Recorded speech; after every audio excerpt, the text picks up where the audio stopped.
Hello' friend, কি খবৰ? আশা কৰোঁ সকলো ভালে আছে আৰু মই ভালে আছোঁ। মানে বগা ঘোঁৰা ৰঙা হ'ল, কিয় বুজি পাইছে আপোনালোকে? একো বুজি পোৱা নাই, ময়ো বুজি পোৱা নাছিলোঁ প্ৰথমতে। কিন্তু মই ভিডিঅ' ক্লিপটো আপোনালোকক দেখুৱাওঁ, আপোনালোকে চাব যে বগা ঘোঁৰা কিয় ৰঙা হ'ল।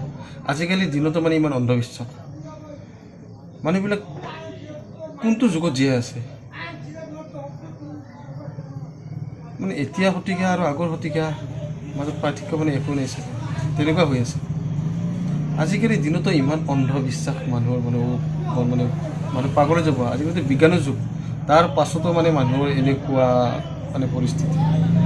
কি ক'ম আৰু আপোনালোক বুজাবলৈ ভাষা নাই। মানে আপোনালোক ভিডিঅ'টো চাওক, সকলোৱে ভিডিঅ'টো চাবলৈ ৰৈ আছে নিশ্চয়। মই কথাটো কিহৰ কাৰণে ক'লোঁ যে বগা ঘোঁৰা ৰঙা হ'ল, আপোনালোক ভিডিঅ'টো চালে নিশ্চয় বুজি পাব। আপোনালোক ভিডিঅ'টো চাওক। ঘোঁৰা আছিলে বগা, সিহঁতে পূজা পাতৰি ৰঙা। আপোনালোকে এতিয়া আহিব নে কান্দিব ভিডিঅ'টো চাই? কি ক'ম আৰু আপোনালোকে কওক। আজিকালি দিনত ইমান অন্ধবিশ্বাসৰ মানুহ থাকে নেকি ক'ৰবাত? কাৰোবাৰ কিবা হৈছে, বেজবেজালি কৰিছে, বেজবেজালিকে বিশ্বাস কৰে মানুহে অলপ চলপ, কিন্তু তাৰপিছতো ঠিক নহয়, মেডিকেল নিব লাগে। কিন্তু এনেকৈ পূজা পাতল কৰিলে মানুহ জানো ভাল হয়? কেতিয়াবা ক'ৰবাত দেখিছে?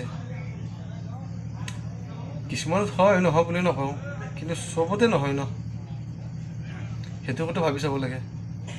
কি ক'ম আৰু ভাষা নাই। এইবিলাক ভিডিঅ' চিডিঅ' মানে বনাবলৈ ইচ্ছা নাই, এনেই আৰু বনাবলৈ মনটো নাই ভিডিঅ', কিন্তু বনালোঁ আৰু আপোনাৰ লগত অলপ শ্বেয়াৰ কৰিম বুলিয়ে।